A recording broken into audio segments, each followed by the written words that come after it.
Hey guys, tonight we're diving into a world so bizarre, so grotesque, that it'll have you checking your own family tree to make sure no one's been hiding out in a circus tent. Welcome to the creepy, uncomfortable reality of 19th century freak shows. Imagine it, a world where people were displayed for their strangeness, their oddities. Yeah, forget about Netflix tonight. This is going to be a real trip. But first, do me a solid, like subscribe and comment below if you enjoy these weird historical deep dives, but only if you actually like what's going on here. Go ahead and tell me what part of the world you're tuning in from, because let's be real, it's always 3 a.m. somewhere, right? Now dim those lights, flick on a fan, get cozy, and maybe consider tucking your feet in.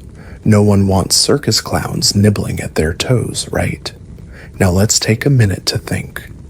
Have you ever wondered how someone becomes a freak in the first place?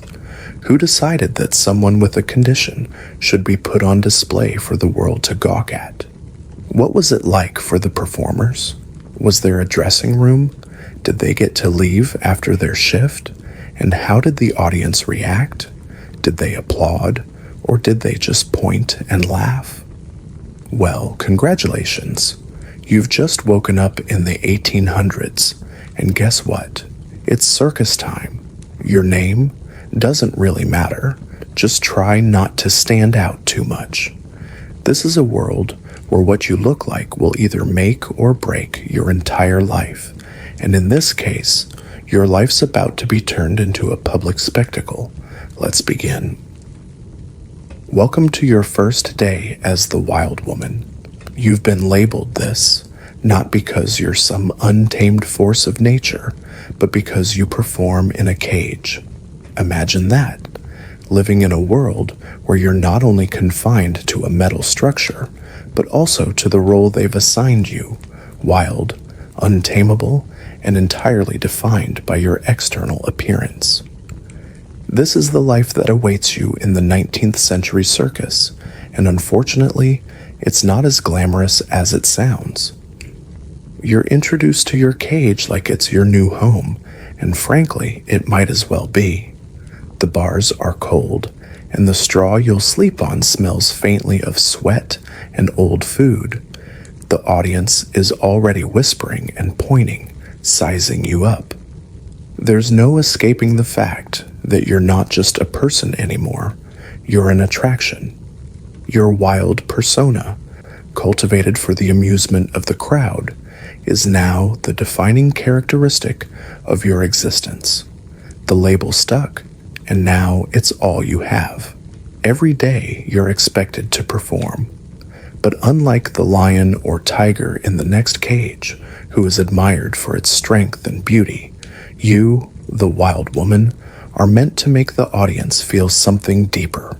Fear, fascination, pity, and sometimes just plain discomfort. You're not an animal, yet they treat you like one. You're expected to act, to posture, to perform wildness. They want to see you go a little crazy, and if you do it just right, the crowd goes wild.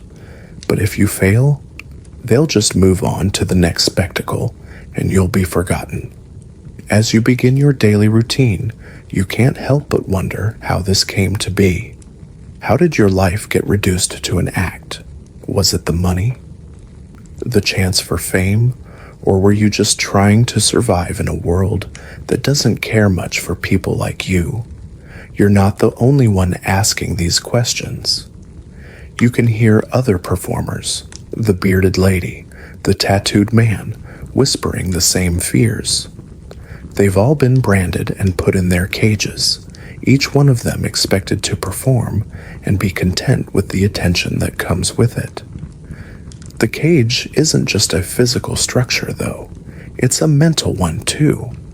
It starts to mess with your head as you begin to wonder if there's any part of you left that isn't tied to the persona they've created for you. Are you still you? Or have you been swallowed whole by the label of wild? The lines begin to blur, and you wonder whether you're acting for the crowd or for your own sanity. But it's not all dark. There's a strange camaraderie among the performers. You all share in the absurdity of it, the ridiculousness of the whole show. You trade stories of how you got here, how the world sees you, and what's really behind the cages. Maybe it's the shared experience that keeps you going, or maybe it's just the fact that you're all in this together. Either way, there's a weird sense of solidarity in the circus. It's a family of misfits, and in a world that doesn't understand you, it's better to be together than alone. When the show begins, you put on your wild face. You start pacing the cage, banging against the bars like the animal they expect you to be. The crowd roars, the lights dim, and you do your best to show them what they want. A savage, untamed woman. But deep down, you know this isn't you. It's a performance. It's what they want to see, and it's what you've become. This cage, this role, it's everything now. As the show ends and the crowd disperses, you retreat into the shadows of the circus. The lights go out, but the cage remains. It's always there, waiting for the next performance. You're the wild woman, and the world will never let you forget it. But maybe, just maybe, in the quiet moments after the show, there's a flicker of hope that one day you can escape. But for now, the bars are your world, and the wildness is just a part of you, created, performed, and trapped forever. In the circus world, being large means being famous. You're the fat lady, and your body is your calling card. You're paid to be big and put on display for the crowds. But what they don't see is the isolation and pain that come with being seen only for your size. What's it like to have your body become your identity, your sole purpose? Welcome to your life, where your worth is measured by how much space you occupy in the world. It's strange, isn't it? Being praised for something that isn't really you, but just an exterior shell, an exterior you have no control over. You've spent years in the circus, watching as people flock around you, staring at you like you're some kind of rare beast. Their fascination isn't born from admiration, though. It's born from the same sick curiosity that makes them gawk at a train wreck. Your size has defined your life. The bigger you get, the more valuable you become. You are the attraction, but not because you're unique or interesting, but because you're enormous. Your body has become a public spectacle, and every inch of your existence is now owned by the circus. Every pound you gain is seen as a success, but you can't help but wonder, is this the life you want? The irony is that no matter how many people stare at you, no one actually sees you. Sure, they're enamored by your size, but no one asks how you feel, what your thoughts are, or what you dream about when you lie in bed at night, wishing for a moment of peace. You're more than just your body, but in this world, it's all you'll ever be. People's admiration is fleeting, surface level, and entirely fixated on the outward appearance of your size, and it wears you down bit by bit. You try not to think about it too much, but there are days when the loneliness creeps in. Your fellow performers are your only companions, but even they can't truly understand your experience. The bearded lady talks about her struggles. The tattooed man shares stories of his audience's amazement, but none of them are ever reduced to their physicality quite like you. No one asks if you're tired of the stares, of the endless oohs and ahs. No one asks what you've sacrificed to keep this persona alive. They just want to see you, to stare, and to talk about how big you are. And then there are the shows. It's an odd feeling. performing for an audience who is more interested in your weight than your skill. You've mastered the art of smiling through it, of waving when they clap and pretending that you don't feel the sting of being seen as nothing more than a walking, talking curiosity. But deep down, there's a part of you that longs to be seen for who you are, not just what you are. You want to matter for the content of your character, not the circumference of your waist. You've become a walking paradox, celebrated for something you can't control, admired for a reason you never asked for, and it's exhausting. You wonder what it would be like to be invisible for a day, to move through the world without everyone staring at you, without having to perform on command, just to keep your place in the show. But that's not possible, is it? In the circus, you're as much a part of the spectacle as the fire breathers or the trapeze artists. You're here to be looked at, to be admired, and to be larger than life. But you're so much more than just your size. You have thoughts, you have dreams. You wonder what it might feel like to walk through a market without being gawked at, to sit at a table in a restaurant and not have people stare at the empty seat beside you, waiting for the show to begin. You long for connection, not for admiration. You long for a life where you're not just the sum of your measurements. But for now, you carry on. You smile. You wave. You do your part in the show. After all, the crowd expects it, and you've learned to give them what they want. But as the lights dim and the crowd disperses, there's a lingering question in your mind. When will you stop being just the fat lady? And when will you finally be seen as you? In this circus world, the size might make you famous, but it sure doesn't make you free. Imagine waking up one morning with the world's longest, thickest beard. It's not your fault, but suddenly, you're the talk of the town. Except, it's not really a compliment. In fact, it's now your entire reason for being. You're the bearded lady, and your fame comes with a price you didn't sign up for. The moment your beard grew longer than most men's, everything changed. What was once a quirky feature, a mere part of your uniqueness, has now become the one thing that defines you, and you're forced to live with it. The circus owners saw you the moment you stepped into their world, your facial hair growing in full, a curiosity for the masses.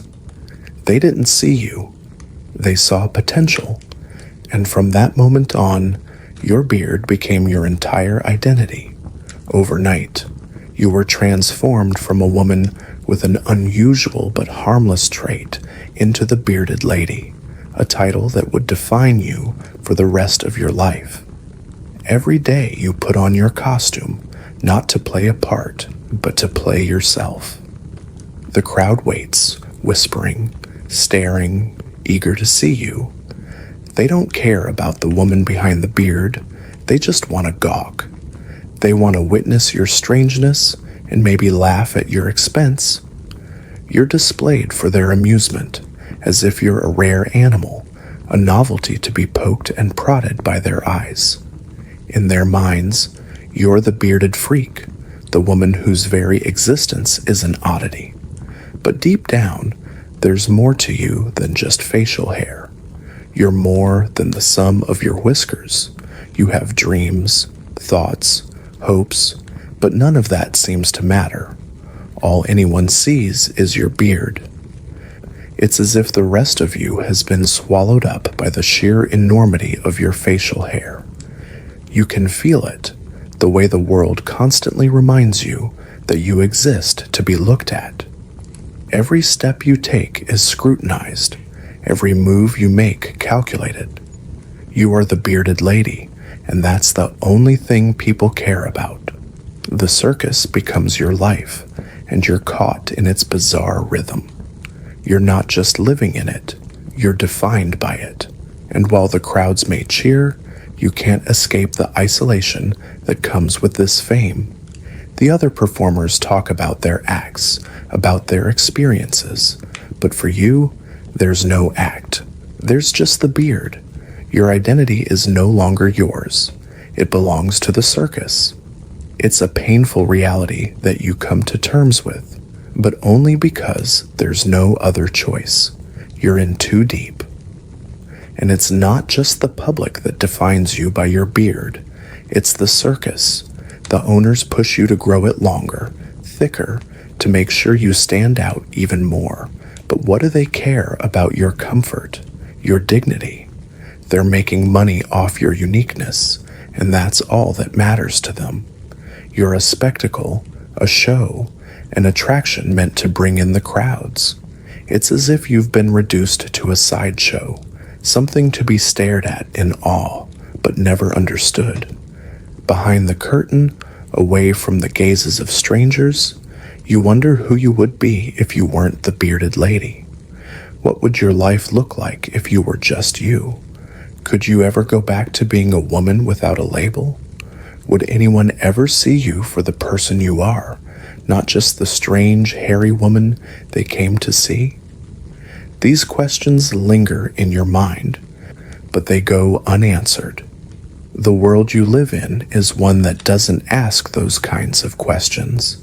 It only cares about what you can provide, what your beard can do for them. But sometimes, in the quiet moments between shows, you imagine a different life. A life where you can walk down the street without heads turning, without people pointing and whispering. You dream of being just a woman, a person, not defined by your beard, but by your own strength, your own character. But those moments are fleeting. The crowd is waiting. The show is calling.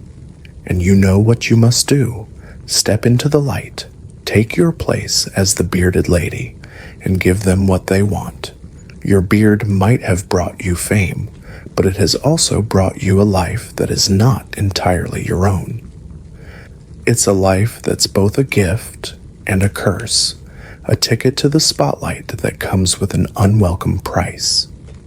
The world may never see you as anything but your beard, but in the quietest moments, you know that deep down, you're so much more. You've got the body of a person, sure, but your bones are what really define you. You're the human skeleton, and it's not just a metaphor. People will pay to stare at you, gawk at your thin, fragile frame, and marvel at how you're even alive. But inside, it's a different story. What they see on the outside is the skin and bones, literally, of a human being.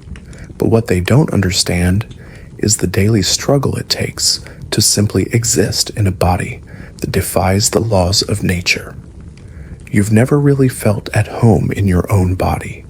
It's not that it doesn't function. It does, in a way. But it's fragile, almost brittle.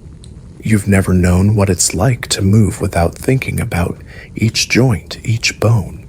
Every step you take is a careful negotiation with your own skeleton. It's like walking on eggshells, constantly afraid that the next movement might be the one that breaks you. The fact that you're alive is a miracle in itself, but no one sees that part. They just see the show, the spectacle. The fact that you're so thin, so frail, becomes the very thing that people find so fascinating. When you first arrived at the circus, they didn't even have to think twice. You were perfect for the act.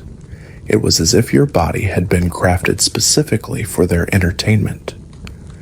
The crowd comes to see you and whisper among themselves, wondering how you're able to stand, let alone move. To them, you're a marvel, a walking paradox. But inside, you're just trying to survive, trying to get through each day without the fear of breaking in front of them. The audience never notices the exhaustion behind your hollow eyes, the way you force your body to hold itself upright, how much strain it takes to simply breathe. You've learned to smile through the pain, to laugh even when your ribs ache and your joints scream. but it's all for the show. You've been reduced to your skeleton, to the spectacle of your fragility. The crowd doesn't want to know what it's like to live in a body like yours. They just want to see the bones, the sharp angles, the impossibly thin frame that defies logic. You're a living skeleton, and that's all that matters to them. And yet, you wonder, when did you stop being a person? When did your body become just a collection of bones and joints, a freak show that people pay to witness? It's not that you dislike being part of the circus, but there are days when it feels like you're trapped in this role, as if you're nothing more than a walking display for the masses.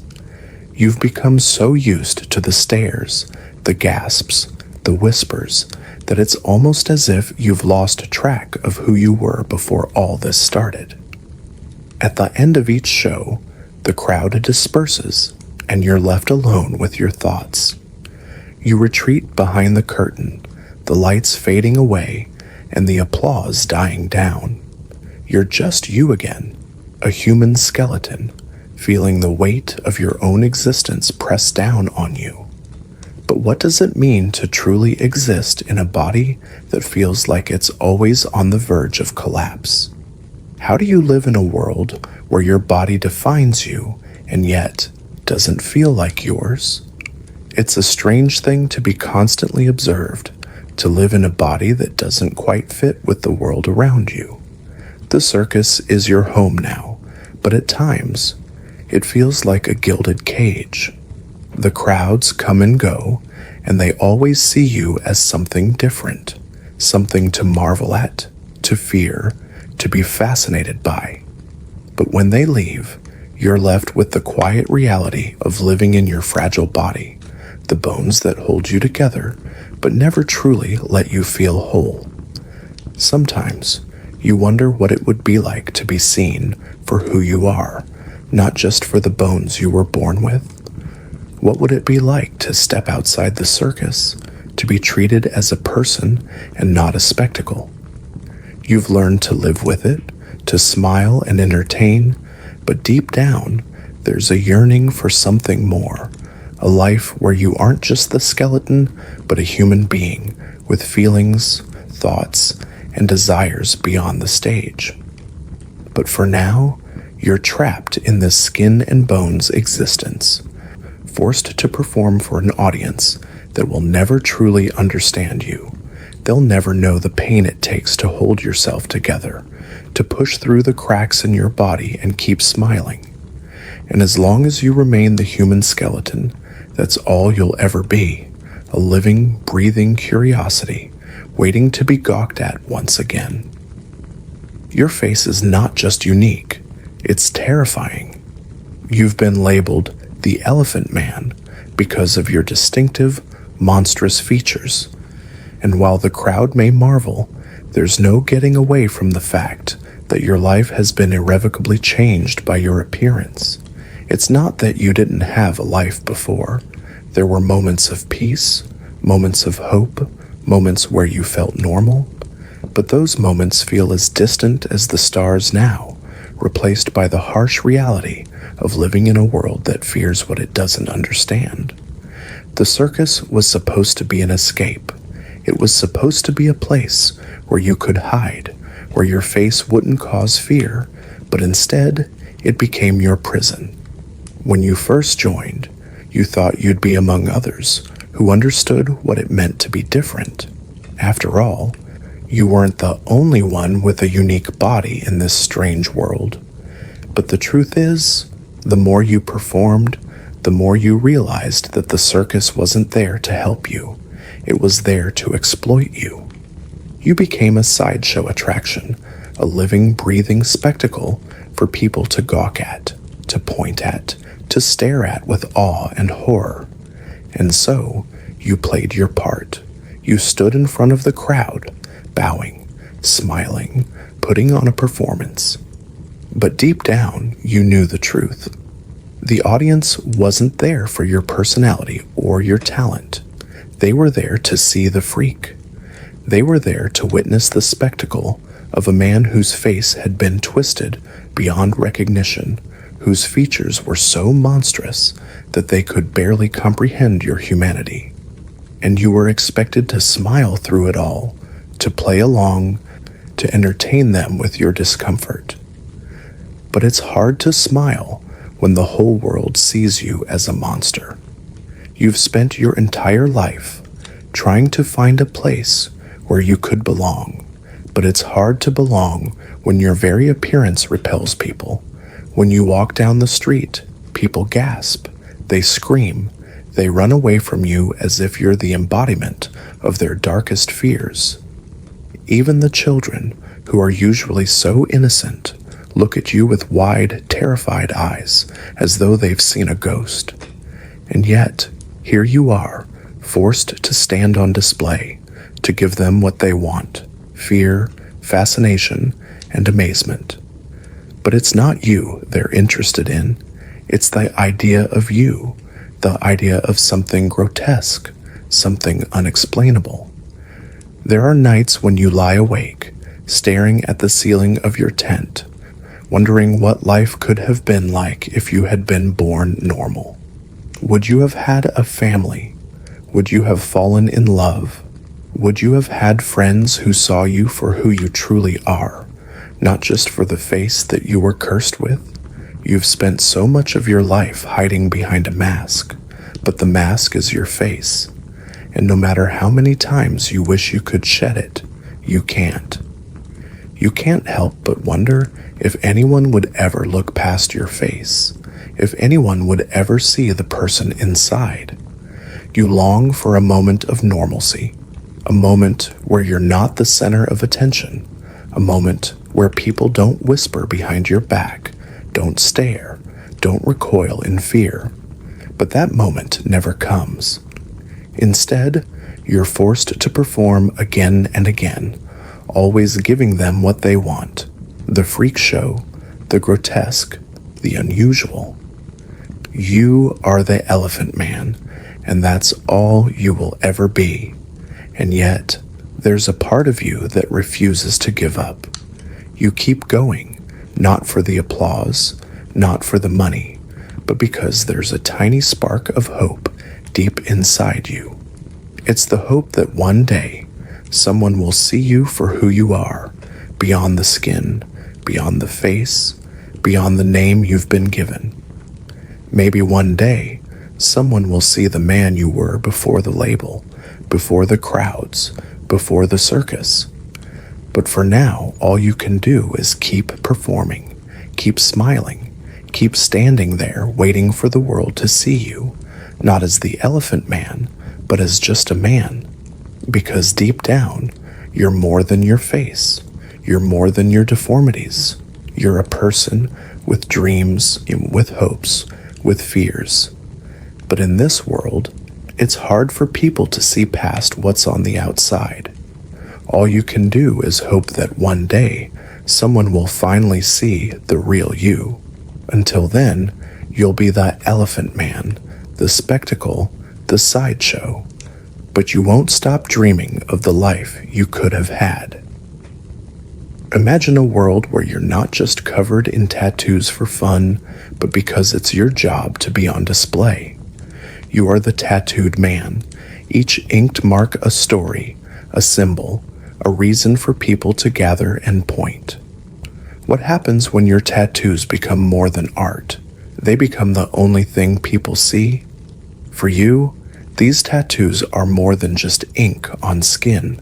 They are your livelihood, your identity, and yet they've become your prison. Each tattoo tells a story, some more meaningful than others, but over time, it's hard to remember the significance of each design when all anyone sees is the sum of your body art. It was supposed to be a form of expression, a way to take ownership of your skin, to carve your past, your experiences, into the very canvas of your body. But now, those tattoos are a spectacle. They've gone from being personal pieces of art to a curated exhibit, something to be ogled, questioned, and gawked at. You remember when you first decided to cover your body in ink. It was liberating at the time. Each piece represented something deeply personal. They were reminders of places you'd been, experiences you'd had, or battles you'd fought. But that was before they were turned into an attraction. That was before you became the tattooed man, a living, breathing billboard for the circus. The more tattoos you got, the more attention you drew, until it became your identity. Now you're not just a person, you're a walking, talking canvas, something for people to admire or judge. Every day, you step into the ring, into the spotlight, and the crowd gathers, waiting for their turn to marvel at your skin. They point, whisper, take pictures. They see nothing but the ink, and yet they think they know you. They assume that because you've marked yourself, you've somehow marked your soul, as if the ink on your body could somehow speak for you, could define your entire life. But the truth is, you're more than what they see. You're a person with hopes, with fears, with a life beyond the tattoos that cover you. You never asked for this. You never asked to be the spectacle.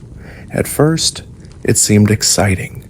People looked at you with awe, as if you were something otherworldly. But over time, that awe turned into something darker. The fascination morphed into an uncomfortable form of ownership, as though your tattoos weren't yours anymore. People would touch you without asking, reaching out to trace the lines of your skin, treating you like an object, not a person. They would comment on your work, but not your life, as if the ink had replaced everything that made you human. What you had once seen as an empowering act of self-expression had become a circus act. The tattoo artist who had once inked your skin now felt like a distant memory. It was no longer about the art. It was about the shock value. And as much as you tried to deny it, part of you began to wonder if you were really just a freak show after all. They didn't see you. They saw your tattoos, and that's what they paid for. They paid to see something they didn't understand, something that was so different, so extreme, it made them feel something. But it wasn't about you. It was about the spectacle of what you had become.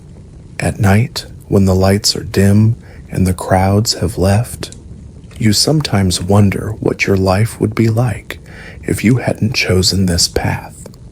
Would you have lived a normal life, free from the stares, the whispers, the expectations?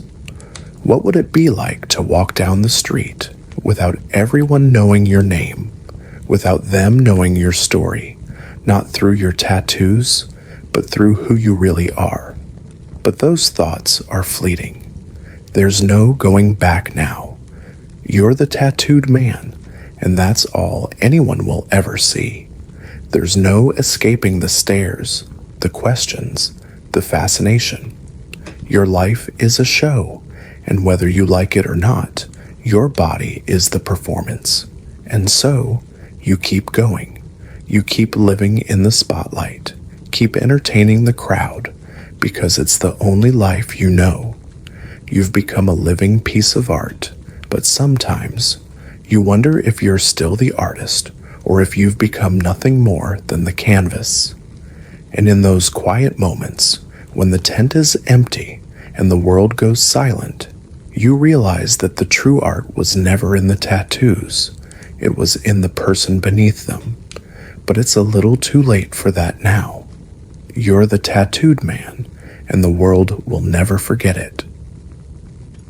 You can make snakes dance to your tune, but the real question is, who is really controlling whom?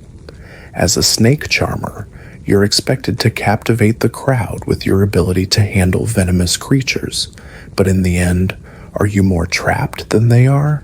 You've spent years mastering the art of serpent manipulation, coaxing them into patterns, guiding them with nothing more than your calm demeanor and subtle gestures. The crowd watches in awe as you make these deadly creatures sway, their hoods flaring, their bodies weaving through the air, performing at your command. But behind your calm exterior, something much darker simmers beneath the surface. At first, it was exhilarating. The power you held over these snakes felt like magic. You could feel the control, the connection between you and the creatures you held in your hands. They followed your every move, swaying and twisting in harmony with the rhythm you set. The crowd's excitement fueled your performance, their gasps of amazement, their admiration for your seemingly supernatural ability to tame the wild, to subdue the venomous beasts that others would run from. It felt like you were the master, like you were the one in control. But over time, the act became more of a trap than a display of power. The more you charmed the snakes, the more you found yourself trapped in the role of the snake charmer. You had become the spectacle, the person people came to see, and yet you were losing yourself in the performance. It wasn't just the snakes that were confined in the basket. You too were caged in by expectations, by the need to put on a show, by the ever-present gaze of the audience. And there's a strange kind of irony in being a snake charmer. People look at you with awe, with envy, with fascination. They see your act as one of strength and control. But the truth is, the snakes are never really the ones who are trapped. They're wild creatures, moving to their own rhythms, doing what they've always done. You, on the other hand, are the one who is confined. Your body is chained to the performance, to the role you've been forced to play, day after day, year after year. You can't leave, not without disappointing the crowds, not without breaking the illusion that you are the master, the one who controls. But even more troubling than the physical cage of the performance is the mental trap you find yourself in. You've spent so much time focusing on the snakes, on their movements, on their patterns, that you've forgotten to live for yourself. You've lost touch with the person beneath the act, the one who just wanted to connect with nature, to be in tune with these magnificent creatures, not for an audience, but for the sheer beauty of the experience. Now you perform out of obligation, out of the need to live up to an image that's been created for you. You're not just taming snakes anymore, you're taming yourself. There are moments when the lights are off and the crowds have gone home, when you wonder if the snakes are the only ones truly free.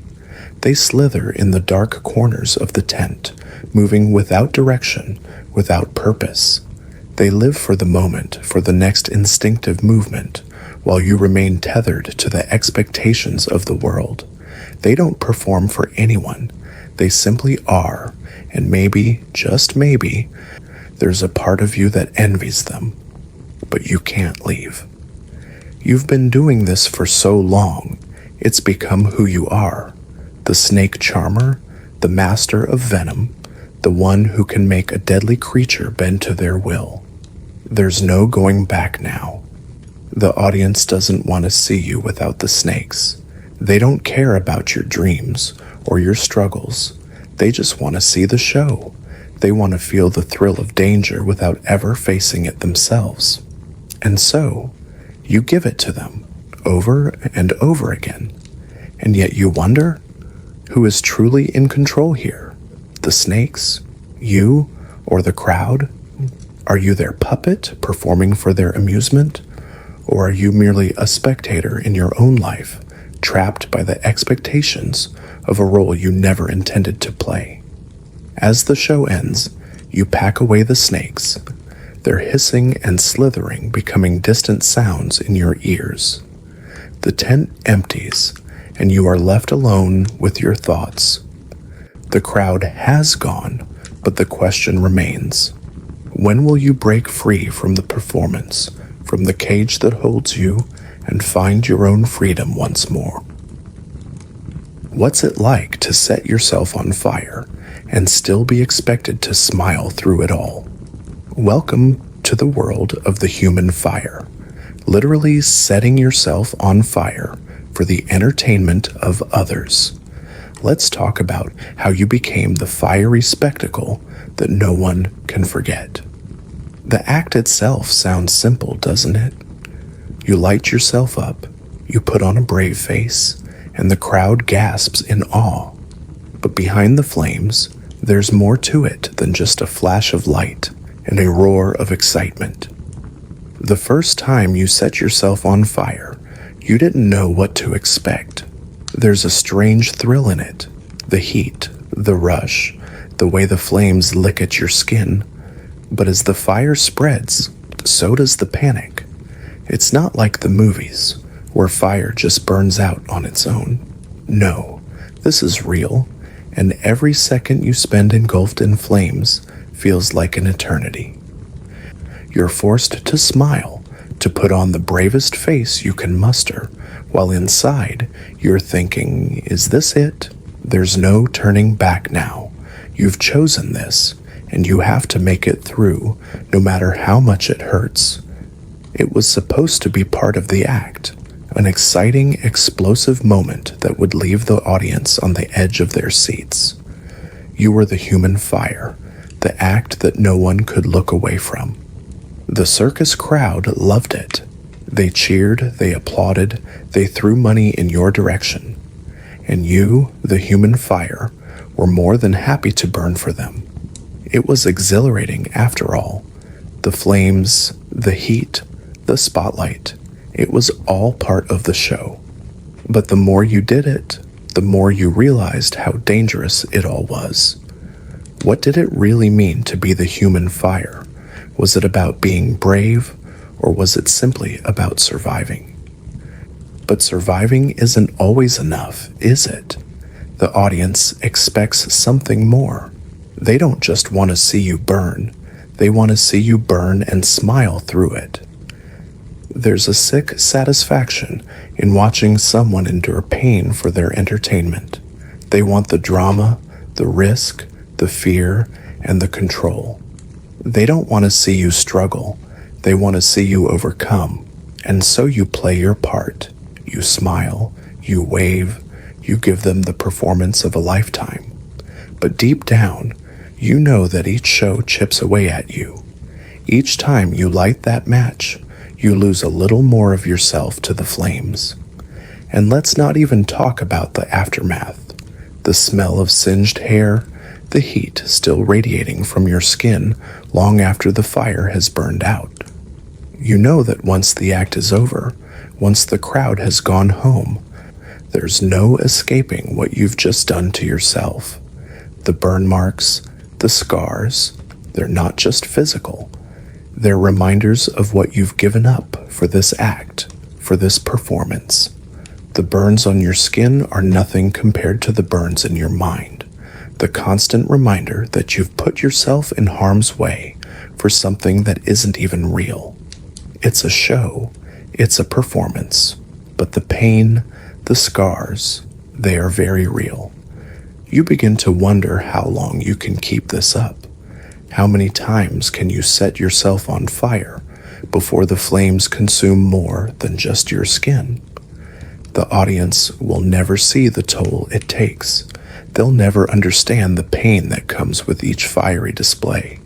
They'll just clap, throw their coins, and move on into the next attraction. But for you, it's never just a performance. It's a battle. Every time you light the match, you're taking a risk. You're gambling with your own safety, your own life, just to make them cheer. But you keep going, because what else can you do? You've become the human fire, and the crowd loves it. They don't want to see you stop, don't want to see you break. They want the drama, the spectacle, the explosive act that will leave them talking long after the show is over. And so, you burn, and you smile, because in the circus, you're not allowed to show pain. You're only allowed to entertain. You're only allowed to be the human fire, the act that keeps the crowd coming back for more. In the end, the flames may die down, but the memory of your act will never fade. You're the human fire, the one who burned for the crowd, who danced with danger for their enjoyment. And while they go home, satisfied with their night of thrills, you'll be left alone with your burns, your scars, and the lingering question, was it worth it?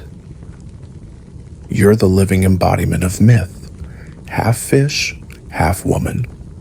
You spend your days in a tank, twisting and turning, doing what you can to keep the audience captivated. But no one seems to notice that you're drowning in plain sight, literally living in a tank that's far too small for comfort.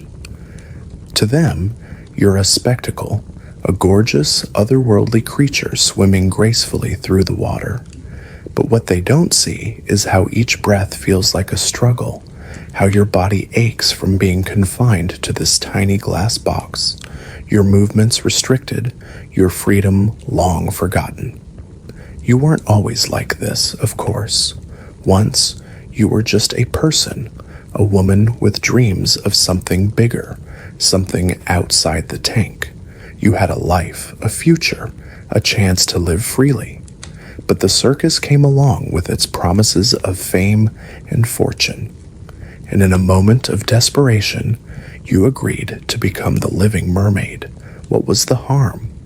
After all, who wouldn't want to be part of something magical, something that made people gasp in awe?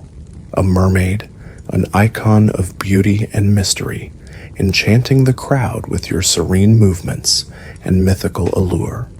But no one told you what would happen when the novelty wore off, when you became nothing more than a human sideshow, forever trapped in your watery prison. At first, it was exciting. The tank was a new world, a place where you could transform into something otherworldly. You spent hours rehearsing, perfecting your movements, learning how to glide through the water like a creature of the sea. The audience loved it. They were enchanted by your performance, the way you seemed to float, weightless and free. You could see the awe in their eyes, and for a brief moment, you felt beautiful, untouchable, as though you were truly part of the myth you portrayed. But the charm of the act soon began to fade. The tank wasn't designed for comfort. It was designed for showmanship. The water, once soothing, became a suffocating environment. Your muscles grew tired from the constant swimming, from twisting and turning in the small space, your body aching as you stayed submerged for hours on end. Every day, the audience would gather, their eyes fixed on you, but you could never escape the reality of your situation. They saw only the mermaid, the mystical beauty, but they never saw the woman inside, the one gasping for air, desperate for a moment of relief. The tank became your prison. It was small, cramped, and devoid of any real comfort. You could barely stretch your arms, and when you moved, it was only to fulfill the expectations of the audience. You were no longer swimming for yourself. You were swimming for them, a performance they could admire, a living myth that they could marvel at for a few fleeting minutes. You tried to make it look effortless, graceful, but inside you were breaking. Your lungs ached for air, your body yearned for space, and your soul cried out for freedom. But it never came. There were days when you thought about running away, about breaking free from the tank, from the circus, from the performance. You dreamt of a life where you could breathe easily, where you weren't confined to a tank of water, where you could stretch your limbs and feel the wind against your skin. But those dreams were always just that, dreams. The circus had claimed you, and you had nowhere else to go. You were the living mermaid, and that's all you would ever be. The crowds kept coming, their eyes full of wonder, but you knew the truth. They weren't seeing you. They were seeing the myth. They were seeing the creature they wanted to believe in, not the woman who was trapped in a tiny glass tank, gasping for breath. And yet, you kept performing. You smiled, you twisted, you danced, and you kept the illusion alive. Because that's what they wanted. They didn't care that you were slowly suffocating. They didn't care that your body was breaking down from the strain.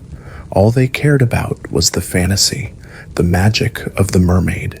And so you played your part, giving them the show they craved, hoping that somehow it would be enough. But deep inside, you knew it would never be enough. The tank would never be big enough. The illusion would never be real enough. You would always be confined, always be the object of their fascination, and never truly be free. And as the lights dimmed and the crowd left, you would be left in the tank once again, waiting for the next show to begin, waiting to perform the same act, the same myth, and hoping that maybe, just maybe, someone would see you for who you truly were, the woman trapped inside the mermaid's body. You've been told that your height is your greatest asset, but now it's your curse. You're the giant, living proof that sometimes being bigger is only good for attracting stares, not friends. Let's explore what life is like when you're just too big for the world to handle. From the very beginning, you were always told that your size would get you ahead. People marveled at you, looked at you in awe as if your height could somehow elevate your status in life. But what they didn't tell you was that being a giant isn't a blessing. It's a constant reminder that you'll never fit into the world you were born into. From the moment you could walk, you were bigger than everyone around you. Your peers grew at a regular pace, while you shot up like a tree in the forest, towering over everyone, even the adults. It felt like you were always in the way, like your body was just too much for the world to handle. You had to duck under doorways, crouch to fit in cars, and sit in chairs that never felt quite right. The world was not designed for someone your size, and every day was a reminder of how out of place you truly were. As you got older, things didn't get easier. People weren't just fascinated by your size, they were frightened by it. They stared, pointed, and whispered when they thought you weren't listening. It wasn't long before the circus recruiters found you, seeing in you a chance to make money off the very thing that had made your life uncomfortable. The giant, they proclaimed, as though it was the greatest thing about you. But deep down, you knew it wasn't a title you had chosen. It was just something you had been saddled with, something that would follow you for the rest of your life. The circus life seemed like an escape at first. You would be put on display, yes, but at least you'd be celebrated for something you couldn't change. You'd be seen as more than just a freak of nature. You'd be an attraction, a living marvel. But the reality wasn't quite as glamorous as you imagined. You were constantly the subject of gawking, of admiration mixed with fear, like you were some kind of myth. People didn't see you as a person. They saw you as an object to be marveled at, someone whose sole purpose was to exist for their entertainment. The act itself was simple enough. Stand tall, pose, let the crowd bask in your size. But the real toll came when the lights went out, when the applause faded, and you were left alone with your thoughts. For all the admiration, all the attention, there was a deep loneliness that came with your size. The world saw you, but they didn't really see you. How could they? How could anyone see the real you when they were too busy staring at your stature? You longed for connections, for friendships, for a life where your size wasn't the first thing people noticed. But every time you reached out, all they saw was the giant, too big, too overwhelming. too much. You began to feel like a prisoner of your own body. The bigger you grew, the more isolated you became. You couldn't go to the movies without having to sit in the back row or find clothes that fit without ordering from special shops. You had to carry your own furniture because most things weren't built to accommodate you. Your life wasn't about comfort or ease. It was about simply existing in a world that wasn't made for you. You were the giant, and that was all you would ever be. At the circus, you performed for the crowds, smiling and waving, but inside you were exhausted. The world expects you to be a spectacle, to live for their enjoyment. They didn't want to know about your fears, your dreams, or your loneliness. They just wanted to see the giant man, the man who towered over everything. And when the show ended and the tent emptied, you were left to wonder if there would ever be a time when you could simply be you, not the giant, not the spectacle, but just a person. You tried to make peace with it, to accept that this was your life now. But deep down, there was a part of you that still longed for something more, something real.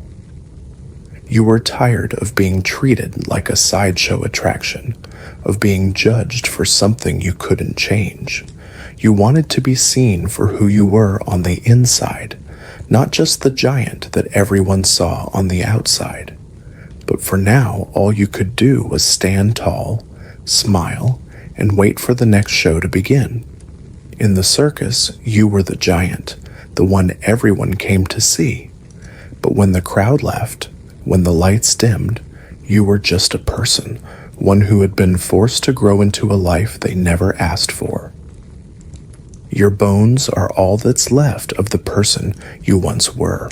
Now, you stand tall as the living skeleton, and you've got to put on a show for an audience that can't stop staring at the nothingness of your body. But the real show begins when you realize you're more than just a skeleton. You're a soul. At first, it seemed like a great opportunity, an escape from the life you once knew. You were different, yes, but not in a way that you could control. It started with your skeletal structure, growing thinner and more fragile as the years passed, until your bones became all that was visible beneath your skin. What you didn't expect, though, was that your body would become a source of fascination, a spectacle that would demand your entire existence. You remember when the circus recruiters found you. You had been walking down a street, minding your own business, when they approached you with the promise of a place in the show. The living skeleton, they called it. This was your chance to finally feel like you mattered, to feel like you were something important. They offered you fame, attention, and money in exchange for your body. But as soon as you agreed, you became more than just a performer. You became the act. And from that moment on, everything changed.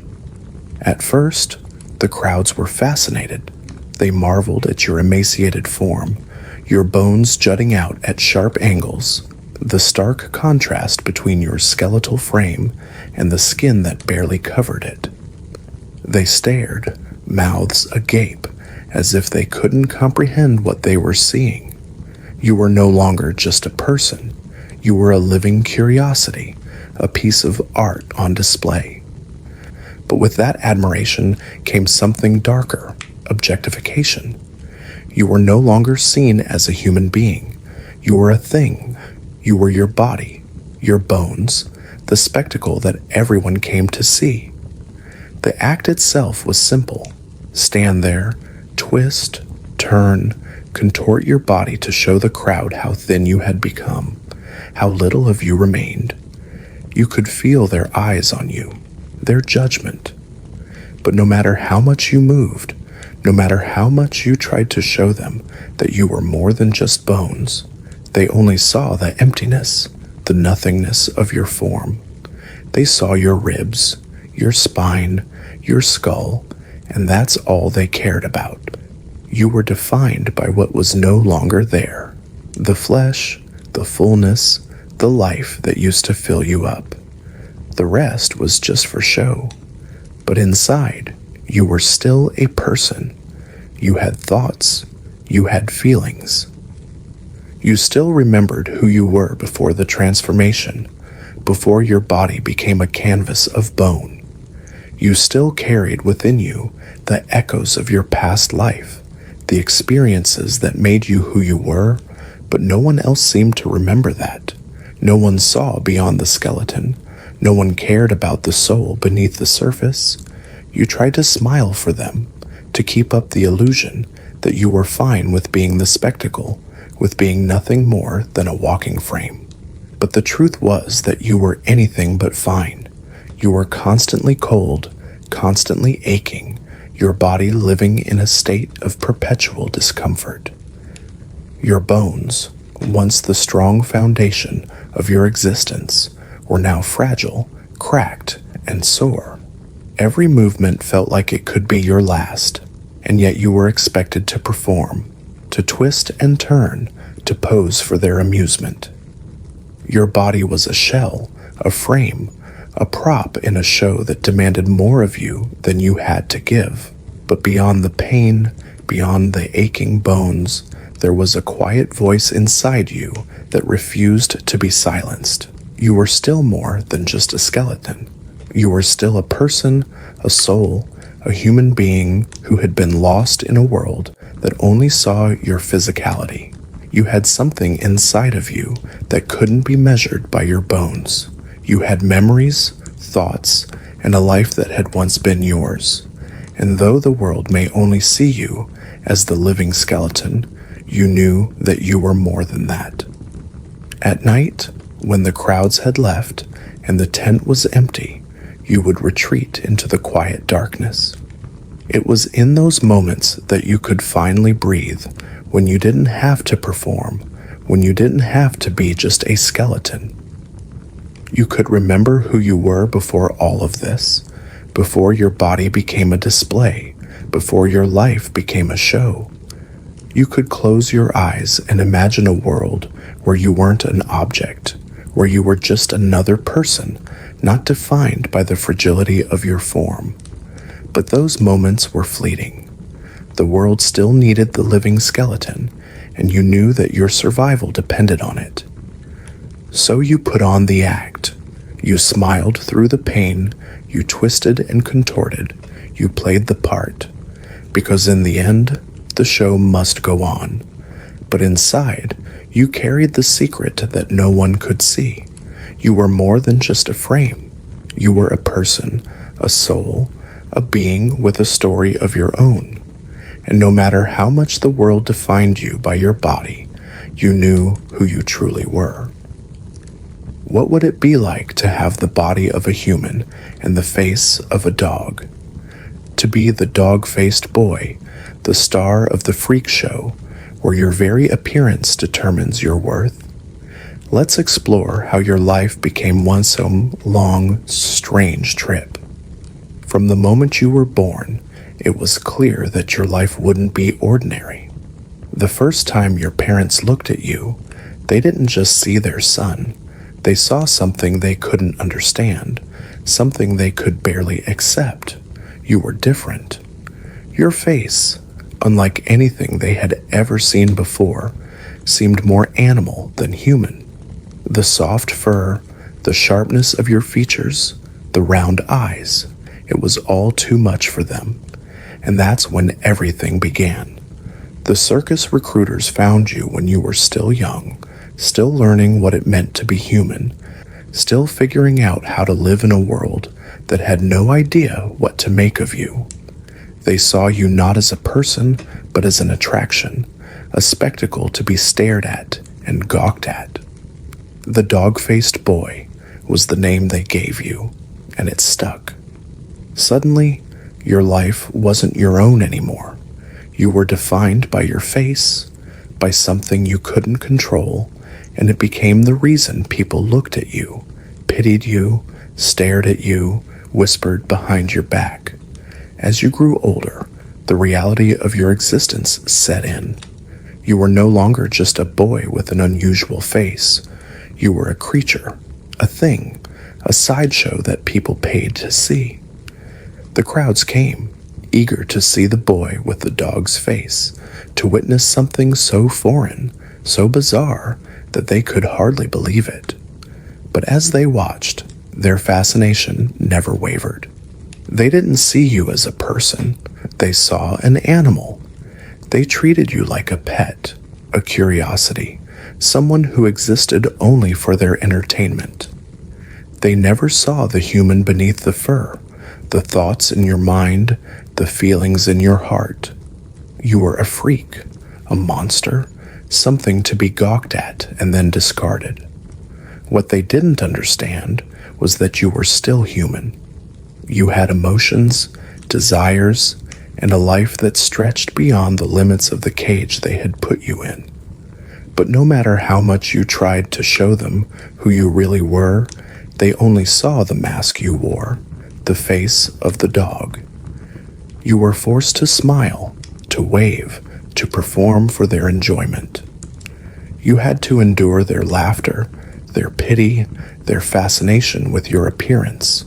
But inside, you were screaming. You weren't a dog, you weren't an animal, you were a person, just like anyone else, trapped in a body that the world refused to understand. The circus became your home, your prison, and your life. You were part of the freak show, the attraction that people came to see. But what did that really mean? Every day was the same. Perform, smile, be the thing they wanted you to be. The world outside the circus never seemed to notice you. They never saw beyond the dog-faced boy. You could never walk down the street without being stared at, whispered about, treated as something less than human. You were forced to live in the shadows of your own life, watching as others lived freely, without the constant burden of being defined by what you looked like. In the quiet moments, away from the crowds, you would sit and wonder what your life could have been if things had been different. What if you hadn't been born with a face that made people recoil in fear? What if you could walk into a room and not have all eyes turned to you with a mix of fascination and disgust? What if you could just be normal? The longing for a life beyond the circus was always there, lurking in the corners of your mind, a dream that seemed impossible, unreachable. But there was no escaping the circus. You were the dog-faced boy, and that's all you would ever be. Your face, the one that made people cringe, was your ticket to fame, but it was also your prison. The world couldn't see you as anything else, and you couldn't escape the life they had forced upon you. No matter how much you wanted to be seen for who you truly were, you were always going to be defined by your face. And so, you performed. You put on a smile for the audience, even though every part of you wanted to break down and scream. You gave them what they wanted, even if it cost you your soul. Because in the circus, that's all you were, an act, a sideshow, something to be stared at, and then forgotten. The world would never see you for who you really were. The dog-faced boy was all you would ever be. Your job is to make beautiful things out of molten glass, but the irony is, what you create is more captivating than who you are. You're the glass-blowing man, expected to mold and shape, but when it's your own life being shaped by the crowds, things get complicated. At first, you were just a craftsman, a person with a skill that allowed you to create beauty with your hands. Glass blowing was more than just a job, it was an art. The flames, the molten glass flowing like liquid light, the precise movements, all of it was a dance. It was a way to express yourself, to shape something with your own two hands, to make something beautiful out of nothing. But all that changed the moment the circus recruiters saw you. They didn't care about your craft, your artistry, or the stories behind your pieces. They cared about one thing: the spectacle. You, the glass-blowing man, could create wonders, but you could also be one. And that was more valuable to them than any vase, sculpture, or masterpiece you could produce. The crowds were drawn to you, not for the beauty you could craft, but for the fire you could ignite, for the way the molten glass shimmered and danced under your breath. And just like that, your art became secondary to your role as a spectacle. You found yourself standing before a crowd, a long pipe in your hands, molten glass glowing brightly in the light. But what they were really watching wasn't the art of your craft. It was the act itself. You were no longer just a glass blower. You were a living attraction, and with that came an unexpected weight. You began to feel like your life, like the very essence of who you were, was no longer your own. It had become a performance, something for others to admire, to gasp at, and to applaud. You were expected to dazzle them with your skill, to captivate them with your ability to mold glass in ways they could never dream of. But they never saw you. They saw the act, the flames, the molten beauty of the glass. They saw the fire you created, but they never saw the person standing behind it.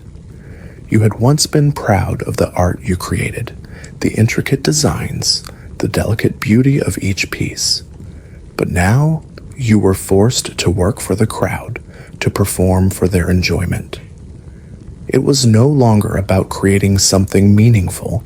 It was about creating something they could stare at in awe, something they could point to and say, "Look at that." Your skill, your artistry, was now part of the circus. It was part of a spectacle, something that was meant to keep them entertained and distracted. The beauty you once found in the process of creation was now overshadowed by the need to keep the crowd engaged, to keep them watching, to keep them enthralled. Every day you molded the glass, shaping it into the same mesmerizing forms, always with the eyes of the audience on you. You created masterpieces, but they were never truly for you. You didn't make them because you wanted to, but because it was your job. You were expected to produce, expected to entertain. The crowd didn't care about the subtle nuances of your work. They only cared about the spectacle of it. The moment the glass caught the light, the moment it glowed and shimmered, that was when they were satisfied. That was when they saw something worth their attention. But as you worked, as you shaped the glass and made it come to life, you couldn't help but feel that emptiness growing inside of you. You had become a part of the show, a cog in the circus machine. Your artistry, your passion, your very identity had been reduced to an act, to something people watched with fleeting fascination. And the longer you stayed in this world, the harder it became to remember the joy you once felt in the act of creation. It had all become about pleasing others, about giving them what they wanted, about showing them something they couldn't make themselves. And yet, despite all of this, there was a part of you that still longed for something more. You still loved the craft. You still loved the heat, the fire, the way the glass bent and twisted under your breath. You still wanted to create, to shape something that was truly yours. But in the circus, there was no room for that. There was only room for the show. There was only room for what the crowd wanted. As the curtain falls and the audience begins to shuffle out, you stand alone with your tools, the flames dying down, the glass no longer glowing. The act is over, but the emptiness lingers. You've shaped beauty, but what about your own life? Who is shaping that? You wonder if anyone will ever see you, not just as the glass-blowing man, but as the person behind the performance. You wonder if anyone will ever look past the flames and the glass, past the show, and see the soul who used to create for the love of it. But for now, you continue to blow glass, to perform for the crowd, hoping that somewhere, in the midst of it all, you'll find yourself again. Your body is your canvas, and every tattoo is a story to tell. But in the circus, your story is one that's already been written for you. As the tattooed woman, your tattoos aren't just art. They are your identity, your claim to fame. Let's see how your journey unfolds in a world obsessed with appearances. You had always known that tattoos were more than just ink on skin. To you, each piece was a memory, a part of who you were. They told your story, the places you'd been, the things you'd survived, the love and loss that had shaped you. But that was before the circus found you. When they saw you, they didn't see a woman with a rich history, a life full of experiences. They didn't see the person behind the tattoos. They saw a product. The tattoos weren't just personal to them. They were the only thing that defined you in their eyes. They saw the exotic markings, the bold designs, the way your tattoos seemed to cover every inch of your skin, and they decided that you were something worth displaying. And so, the circus gave you a name, the Tattooed Woman, and your identity was set in stone, or rather set in ink. The circus gave you a platform, but it also took away your control. Your tattoos, which once told your own unique story, now told the story that the circus wanted the audience to hear. You were no longer a woman with experiences. You were a spectacle. Your body, which you had once adorned with meaning, was now just a drawing for others to admire, to gawk at, to dissect. You had become the canvas, but the art wasn't yours anymore. It was the circus's creation, and you were just the frame. Every day you stood there, on display, the audience staring at your skin as if they were reading a book, each tattoo a chapter in your life, but not really your life. They pointed, whispered, marveled at the ink, and you felt like nothing more than a walking billboard, a human canvas to be ogled. You tried to smile, tried to make it seem like this was exactly what you had dreamed of. The attention was intoxicating at first. People wanted to see you. They paid money to watch you live out your art. But as the days went on, the applause began to feel empty. The more they looked at you, the more you realized that they weren't looking at you. They were looking at a concept, a caricature, an image that had been crafted for their enjoyment. No one asked about the meaning behind your tattoos. No one wanted to know what each design meant, what each mark represented. They just wanted to see the spectacle, the woman covered in ink, the exotic curiosity that made them feel something they couldn't quite explain. You were no longer a person. You were a walking exhibit, a freak show for the masses to admire, and then move on from when their curiosity had been satisfied. You often wondered if anyone would ever look past the surface, past the tattoos, and see you for the woman you were, the woman who had endured hardship, loss, and triumphs that no tattoo could ever fully capture. Could someone ever love you without the ink, without the performances, without the circus act? You dreamt of a life where you could walk down the street, unnoticed, unmarked by the art that had once defined you. You wanted to be seen for your mind, your heart, your soul, not for the ink that covered your skin. But every day, you walked out in front of the crowds, and the cycle repeated. You danced, you smiled, you posed, and the audience cheered, satisfied with the art on your body. It was exhausting, playing the part of the tattooed woman, the sideshow attraction, the creature that people couldn't look away from. You were expected to be more than just yourself. You were expected to be a living work of art, an object of fascination and entertainment. The tattoos, once personal and powerful, had become nothing more than a costume. A costume you wore to survive in a world that only cared about what you looked like.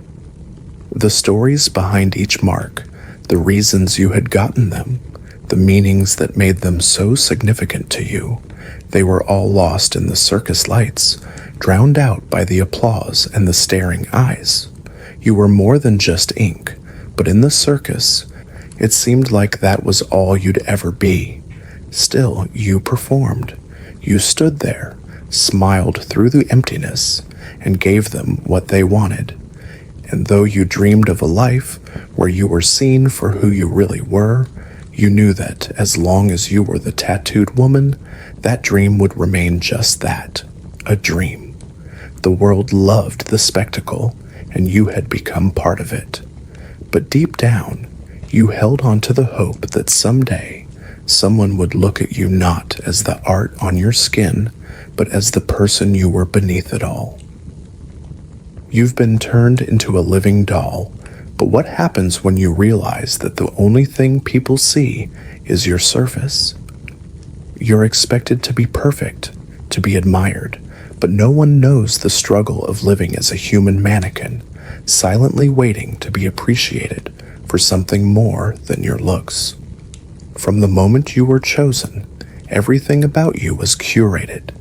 Every detail, every movement, every smile was designed to fit the role they wanted for you. Flawless, immaculate, and above all, silent.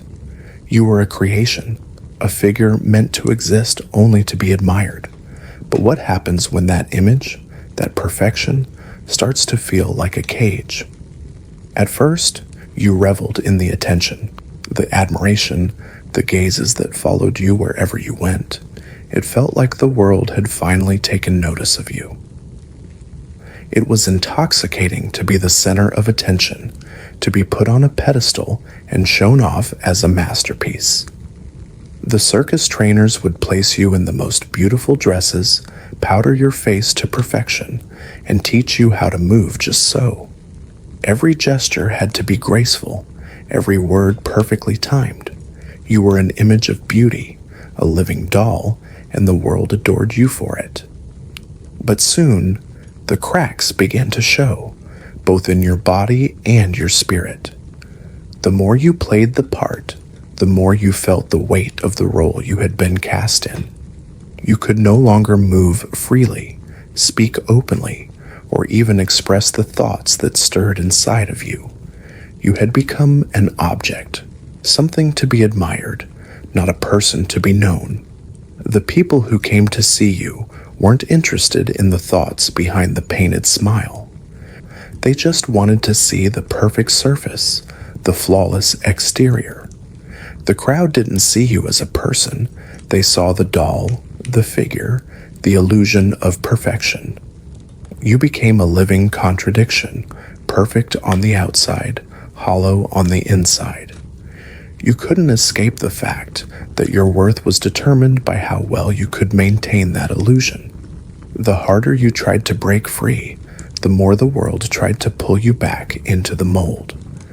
Every day felt like a performance, an act that you had to keep up to survive. You were no longer allowed to be yourself, to express the real you. The expectations grew heavier with every show. The applause was sweet, but it always left a bitter aftertaste, because you knew that it wasn't you they were clapping for. It was the perfect doll you had become. In the quiet moments, you would stand in front of the mirror, studying your reflection. The dress, the makeup, the posture, everything was flawless. But you knew that underneath it all, something was missing. You could feel it in the way your body ached from being held in one position for too long, the way your muscles tensed, waiting for the next cue to perform. You wondered what it would be like to just move without thinking about it, to laugh without worrying if your smile was perfectly symmetrical. You wanted to be free of the constant performance, but you were trapped in your own image. The hardest part was realizing that no one saw you for who you really were. The audience, the trainers, the people who came to watch, you were a thing to them, not a person. They saw the flawless surface, the painted face, the poised figure, and they admired you for it. But when the show was over, when the lights dimmed and the crowd went home, you were left with nothing but the emptiness of knowing that your entire identity was based on a false image. You had been reduced to your outward appearance, and no one had bothered to look past the perfection. And in the solitude, you began to wonder if there was any way out. Could you ever escape this life, this role that had been forced upon you? Could you ever be seen for the person you truly were, not just the doll that everyone wanted you to be? You dreamed of being free, of shedding the layers of paint and fabric, and simply being a person again. You longed for a connection, for someone to see you beyond the surface, to see the soul that had been buried beneath the weight of expectations. But as the circus continued, so did the performances. The crowds came, the applause rang out, and you played your part. You smiled, you posed, you moved as you were told. The life of the living doll continued, and with each passing day, you sank further into the role, further into the idea that your worth was tied to your appearance.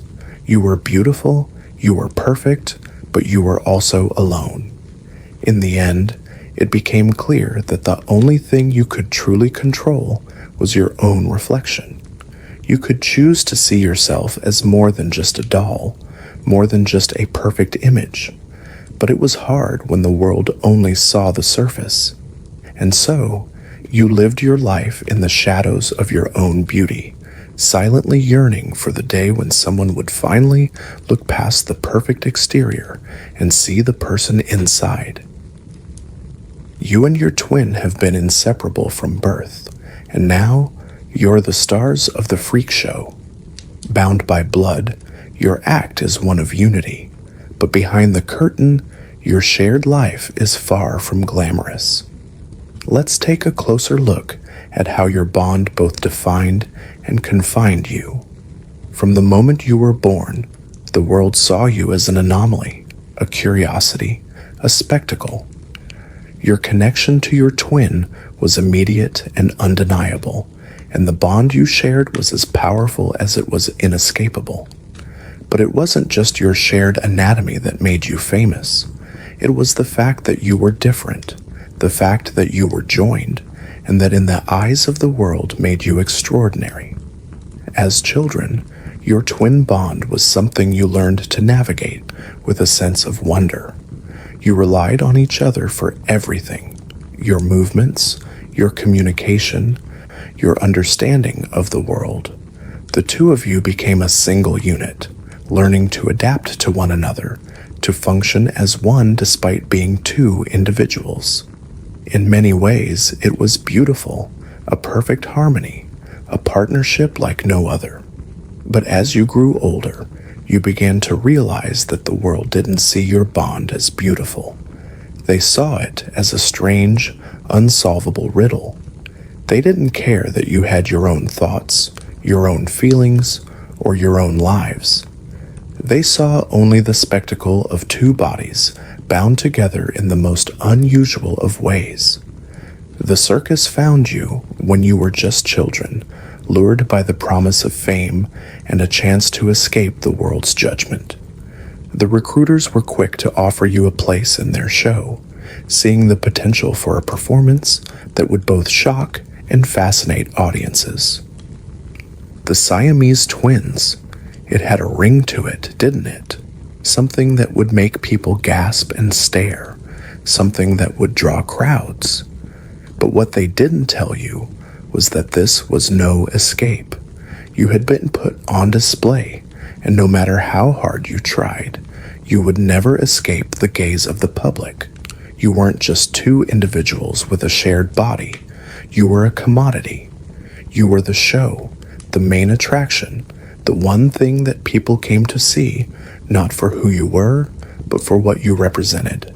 The strange, the unusual, the grotesque.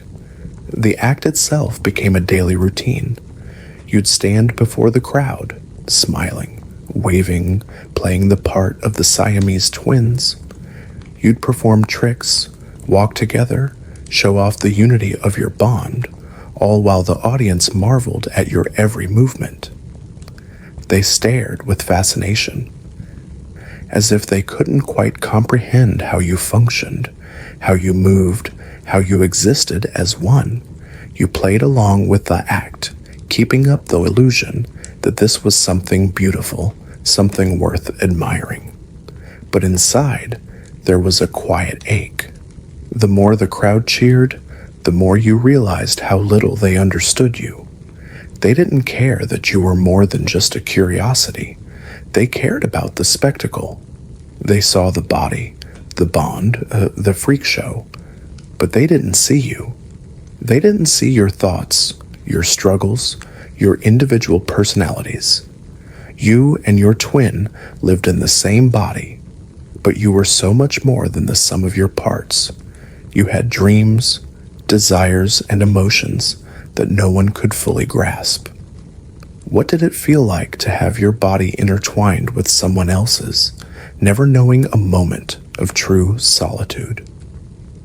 What was it like to share every experience, every thought, every action with another person, unable to escape their presence even for a second?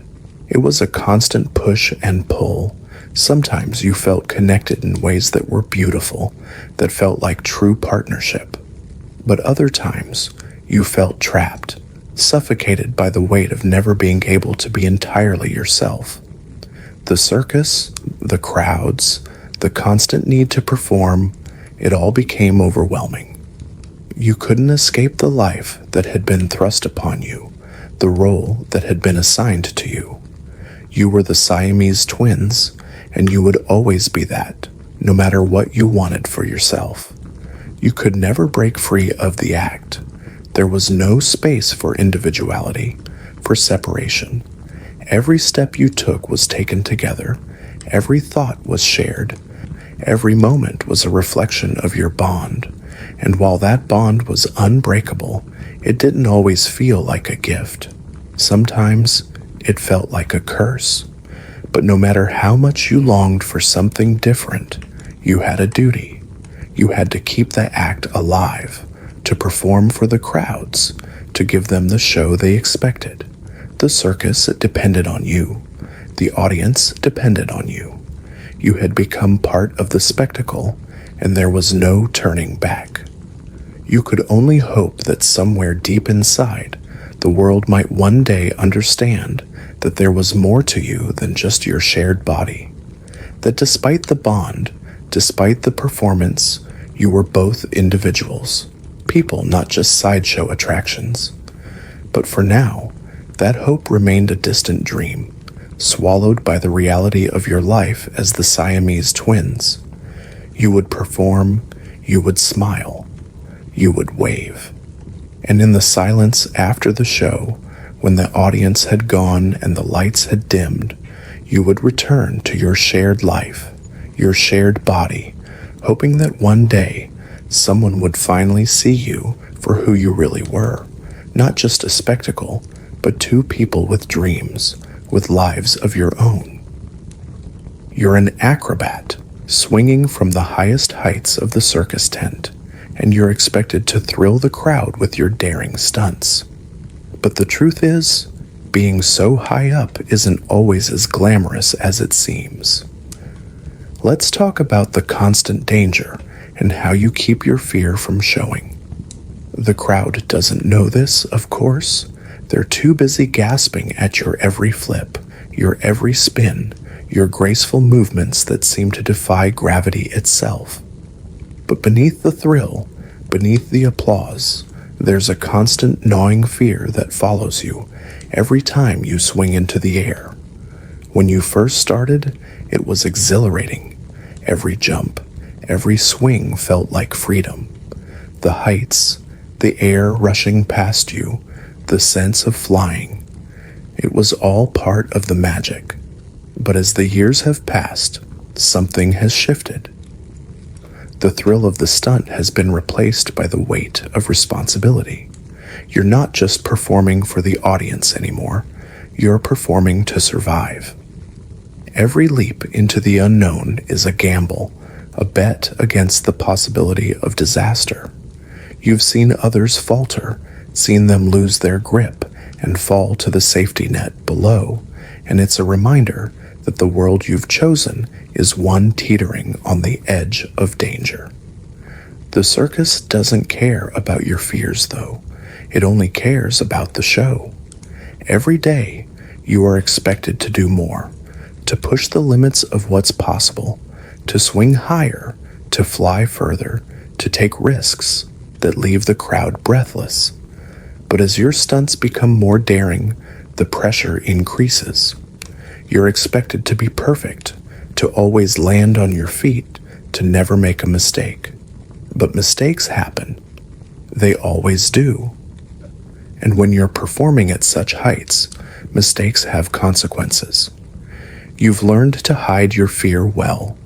On the outside, you're the epitome of grace, of strength. You swing with the precision of a dancer, each movement fluid and controlled.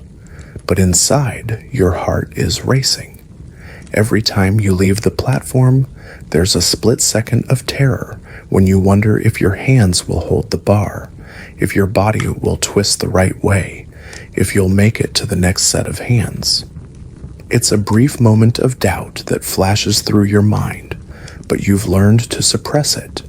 You've learned to push that fear down, to bury it beneath a mask of confidence. Because in the circus, fear is weakness. And weakness is not something the audience wants to see.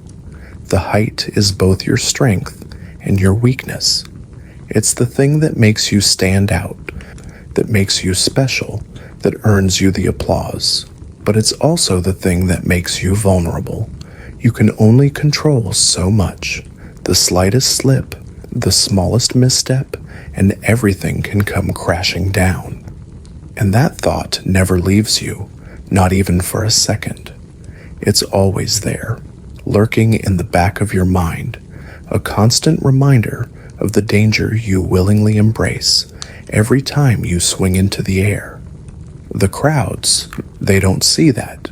They don't see the fear, the struggle. They see the spectacle.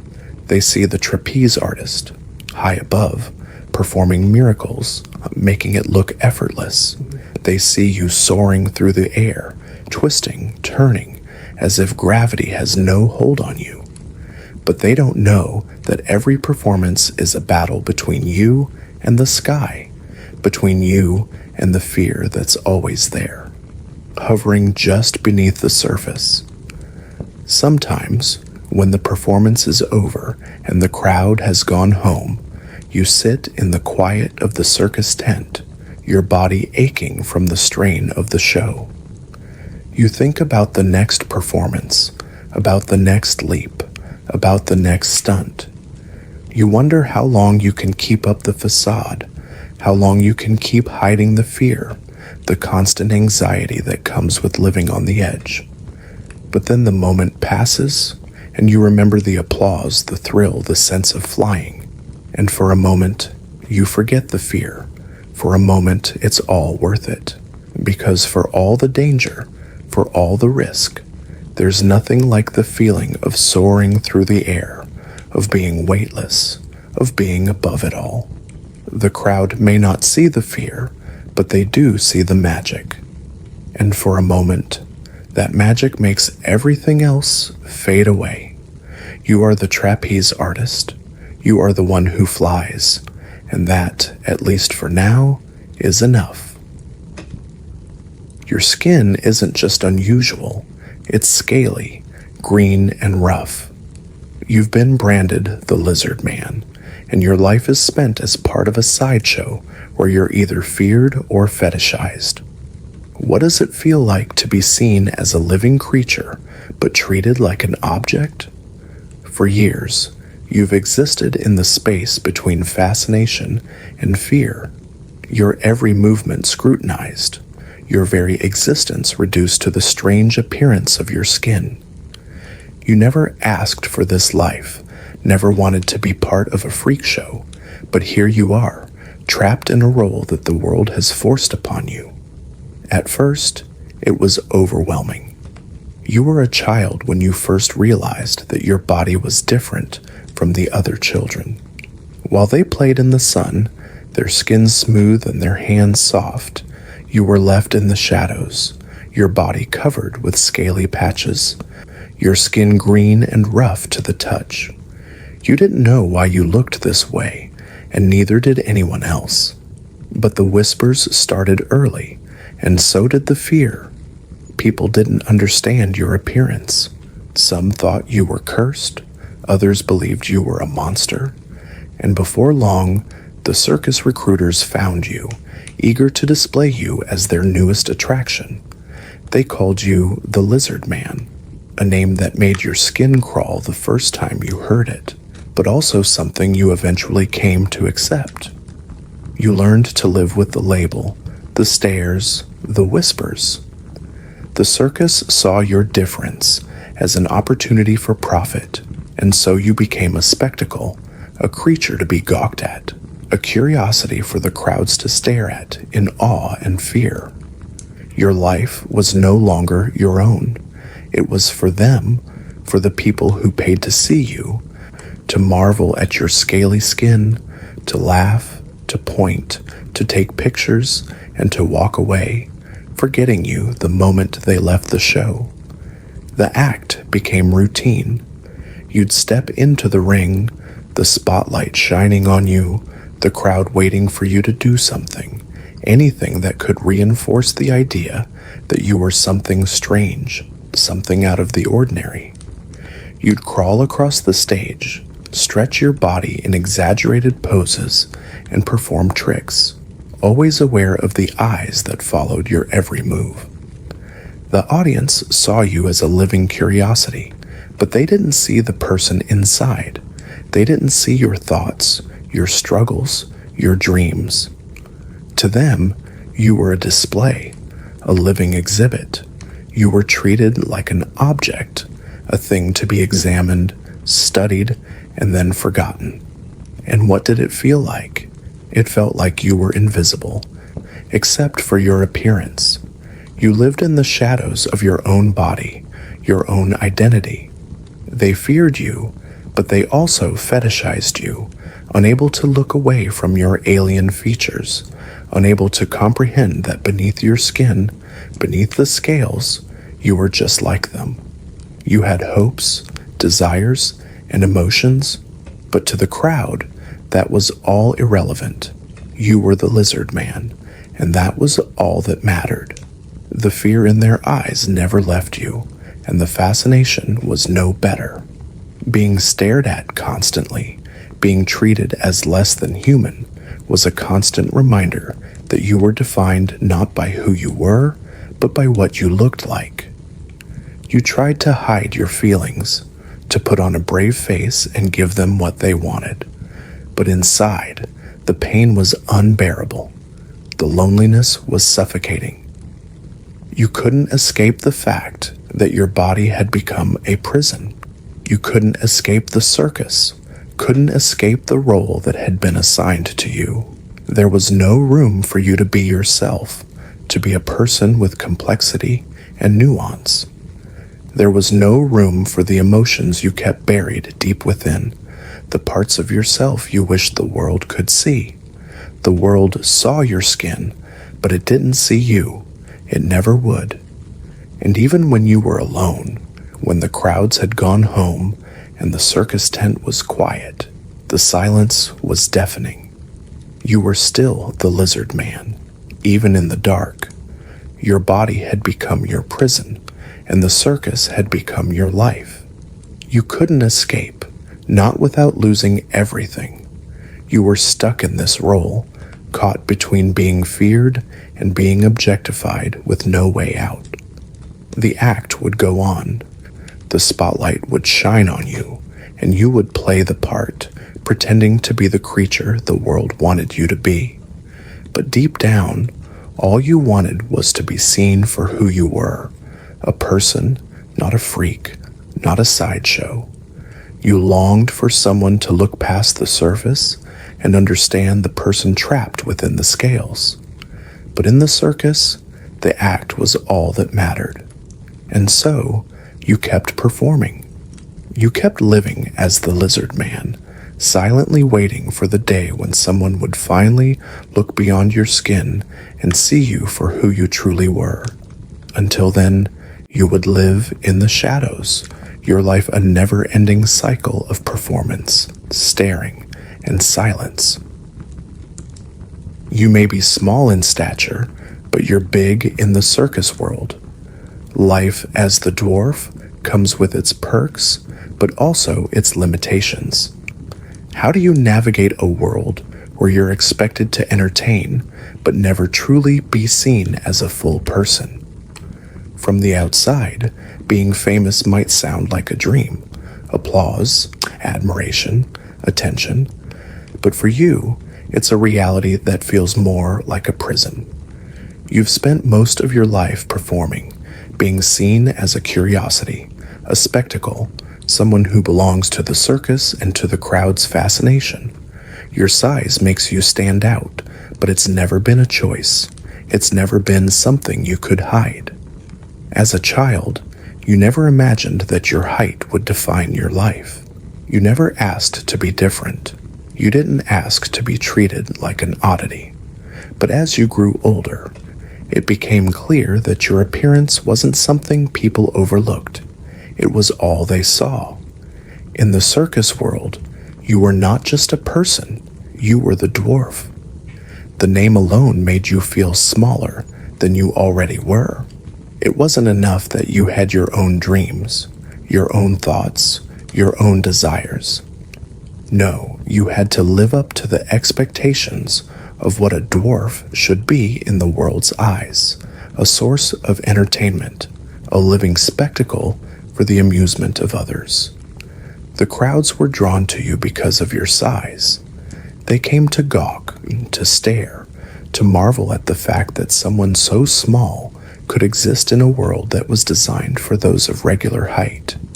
At first, the attention was flattering. You were someone they wanted to see, someone they would remember. But soon, it became clear that the attention wasn't admiration. It was a form of ownership. They saw you as a character in a show, not as a person with real feelings, real struggles, and a real life. The circus wasn't just a job. It was the only job for you. No one else would hire you, and no one else would see you as anything more than a curiosity. You performed for the crowd, smiling through the discomfort, never allowed to show that you were tired or lonely or hurting. It was an act. You were a performer, meant to entertain, and that was all you could be. They didn't want to know your story. They didn't want to know what made you who you were.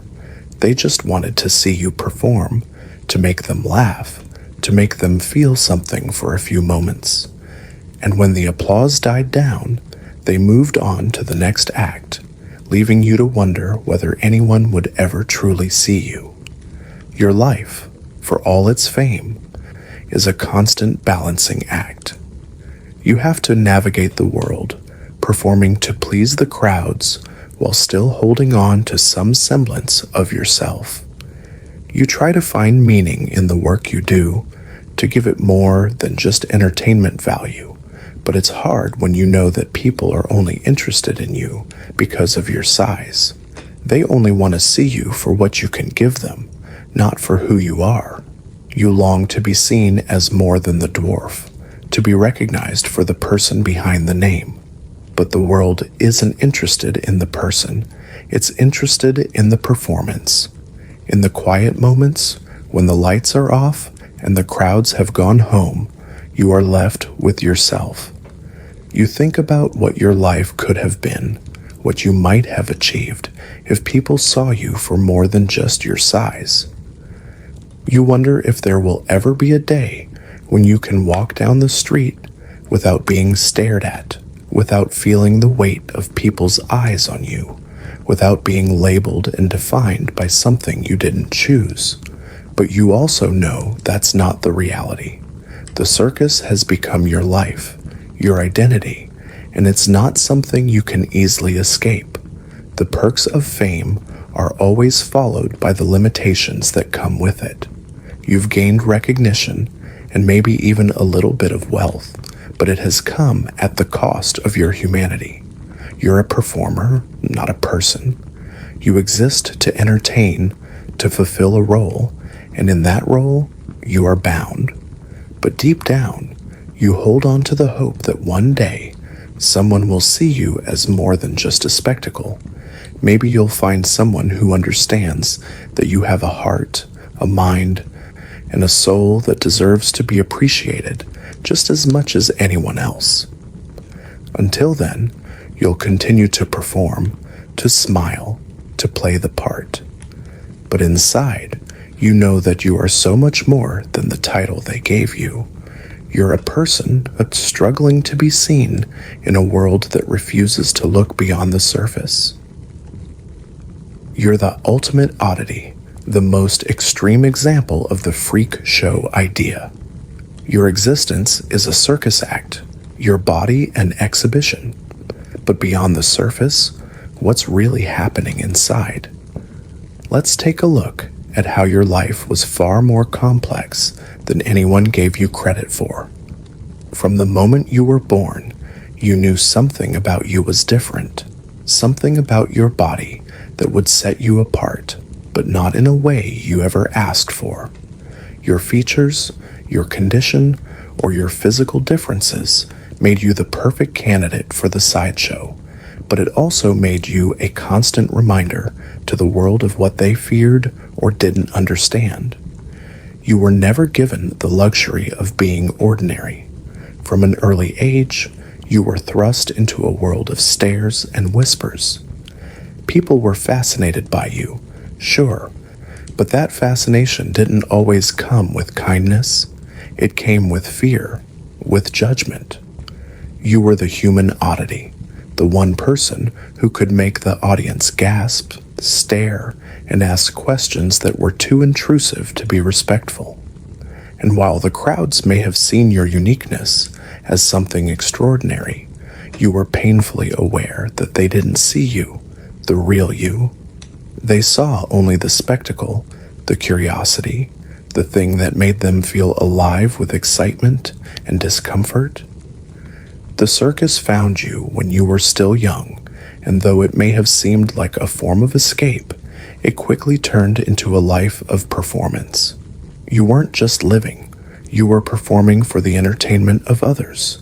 Every day, you put on the act, showing your body, your appearance, your oddities to a world that treated you like a walking museum exhibit. You learned to smile through it all, to laugh along with the audience, even as you silently wished they would look at you, not your body, not your deformity, but you. But behind the curtain, you were more than just an act. The oddities that made you famous were just one part of you. Inside, you had a mind, a heart, a soul. You had thoughts, dreams, fears, just like everyone else. But no one ever took the time to see that. They didn't care about who you were beneath the surface. All they saw was the freak, the oddity, the show. They expected you to perform, to entertain them, and nothing more. Your worth was tied to how much they could be amazed, horrified, or fascinated by your body, not by the person you were. Every day felt like a balancing act. On the one hand, you wanted to please the crowd, to do your job and make them marvel at you. But on the other hand, you longed for something deeper. You longed for a connection, for someone who could see past the surface, past the spectacle, and understand the complexities of your life. But that was impossible, wasn't it? The moment you stepped onto the stage, you became the human oddity, and the audience's gaze shifted to something they couldn't quite explain. They stared at you, but they didn't see you. As the years went by, the weight of the performance began to wear on you. The applause, the cheers, they meant nothing anymore. You had learned that the world wasn't interested in your inner life. It didn't matter how much you had suffered, how much you had hoped for a life beyond the show. You were trapped in the role, a living exhibition, and every time you stepped on stage, you played the part to perfection. But at what cost? The act wasn't just physical, it was emotional. You were constantly forced to hide who you were, to suppress your true self in favor of the spectacle. You became more than just a person. You became a symbol.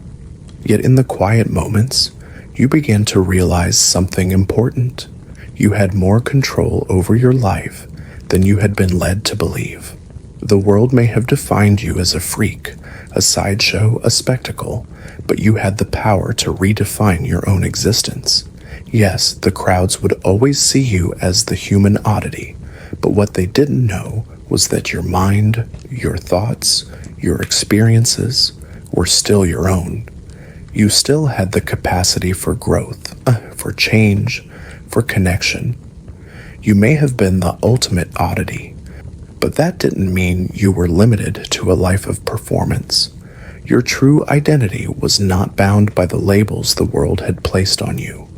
In the depths of your soul, you knew that you were more than just a freak show. You were a person with a story, with experiences that couldn't be contained by your outward appearance. The more you embraced that truth, the more you realized that you were not just the sum of your oddities. You were so much more. In the end, the world might continue to see you as the human spectacle, but you didn't have to let that define you. You knew your worth. And that, in itself, was a freedom that no one could take away.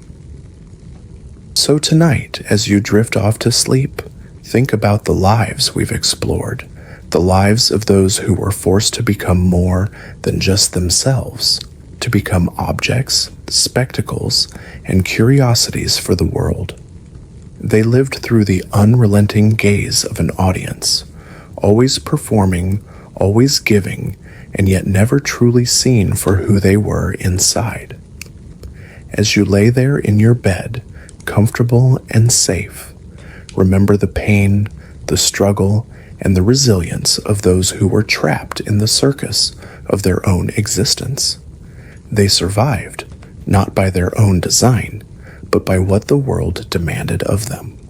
They found meaning in their oddities, in their imperfections, and in the moments of humanity that they managed to hold on to, despite the expectations placed on them.